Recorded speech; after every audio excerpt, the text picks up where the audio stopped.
Okay, so this video we're going to talk about chapter 1013, and obviously this going to have spoilers, and this is for One Piece. So yeah, the chapter starts with Apu and Exo Drakes talking, and around them there is three Onis, I think.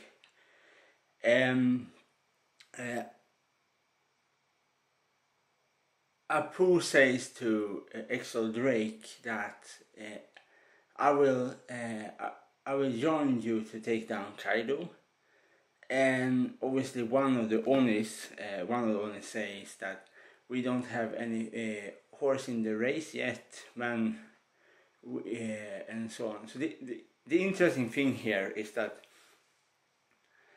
from somewhere Apu knows these Onis from somewhere, and the Onis are right now in Okunashima in the castle. So my question here is so that Kaido always have been that when he grown up was somewhere in Wano, and the Onis you see there are normal Onis that do not have eating any devil fruit, for example, like Kaido. So I think the difference with Kaido is like, because Kaido have eaten the mythical fish fruit that turned him to a Eastern dragon, that makes him so the abilities of the dragon fruit and the ability of an Oni there's a reason why Kaido is so strong, because of these two combinations of powers. And that is maybe the reason for example, why Kaido, the people wasn't ever capable of the government to damage Kaido in any way. Because if you think of it, when Kaido should be guillotined, the guillotine blade breaks when it connected with his neck. But when Kosoki Oden cuts Kaido gets a permanent scarf on his stomach, on the side of his stomach. He gets a scarf of that sword, and you have to think also about it is that if Kaido was captured when Kaido was captured of the world government, obviously they probably put on him sea stones, so his devil fruit power was totally neutralized.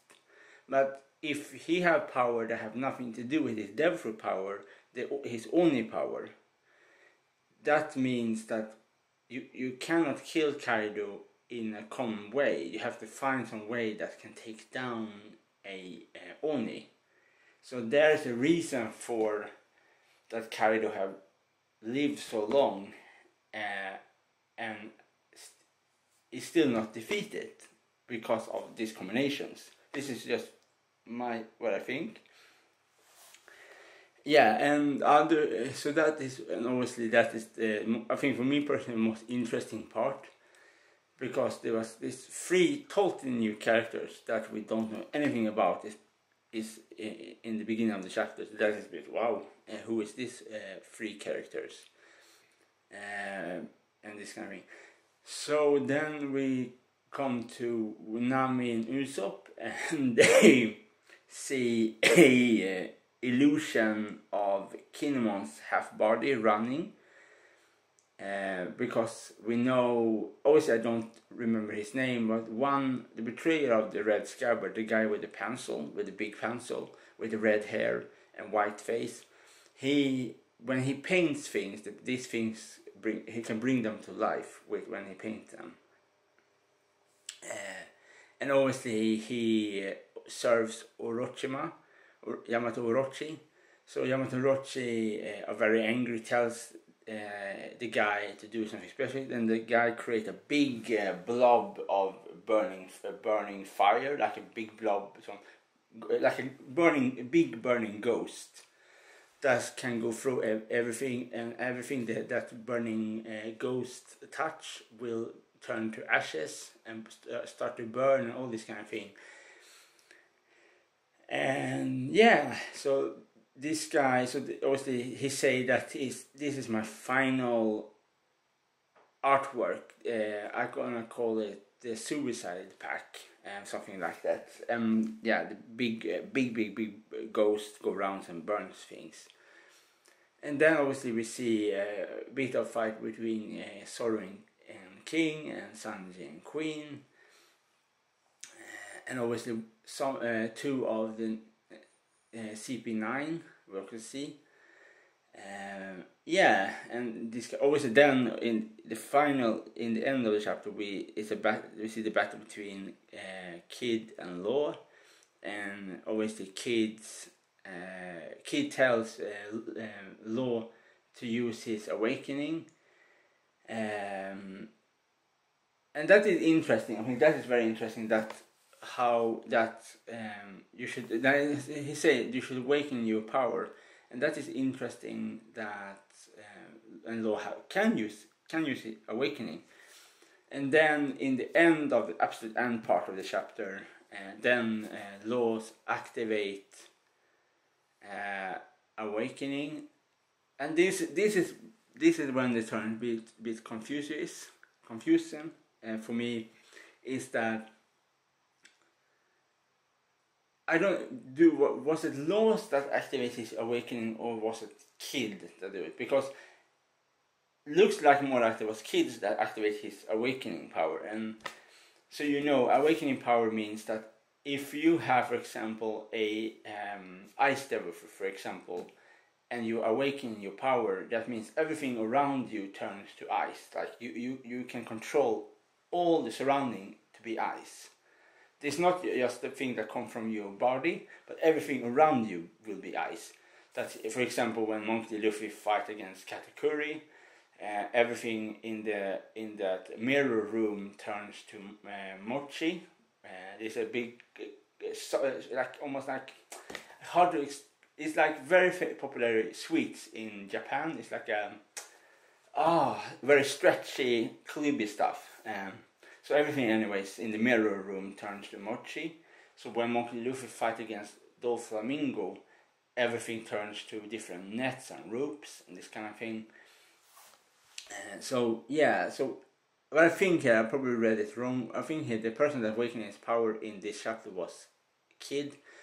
So when Law stabs Big Mom in the back of the throat, because Kid can control magnetics power, he can control metal. He can control it. So in the end of it, he draws down Big Mom to the ground and smash lots of iron bolts over her, and that is when the chapter ends. I think the chapter was good. It was good. My favorite part of the chapter, my two favorite parts I should say, is absolutely with the three Onis.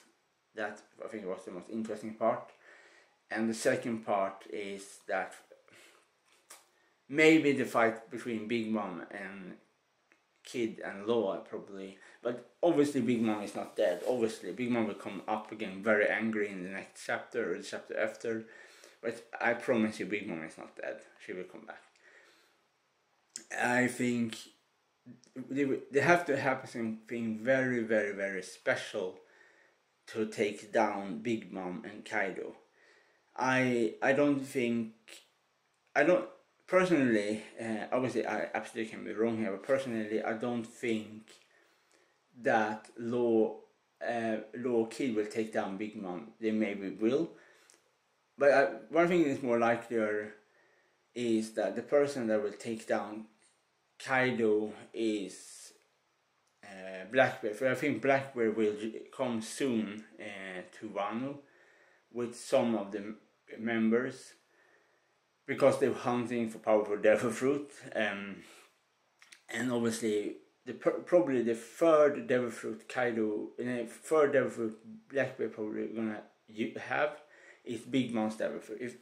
Because if you think about it, if Blackbeard has Big Mom's soul source devil fruit, he can do so many things with that devil fruit, that is so important for him, because he can create his own skeleton army, because he can just take souls from people and put it to the different objects and turn them to life, or dead things and bring them back to life, and all this kind of thing.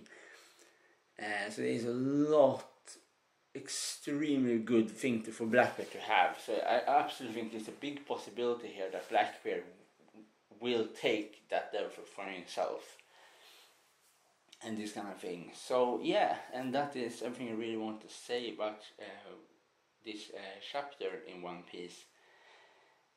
Yeah, it was good. And next week we're gonna see in chapter 31. So it's gonna be interesting if they're gonna continue with the fight. If you're gonna see more of the fight with King and Zoro, and we're gonna see how King really looks behind his mask and this kind of thing. Yeah, so soon I hope the one is finished. Soon Kaido will be defeated in some way. Same for Big Mom in some way. And then they're probably gonna go to a different arc, because we have been so long right now in Wano, and it looks like new forces come there. For example, the Marine, Rob Lucci, they're there to capture Nami and this kind of thing. Yeah, and so it is very interesting with all of this. So we just have to see what will happen in this big confusion in Wano right now. Okay, bye.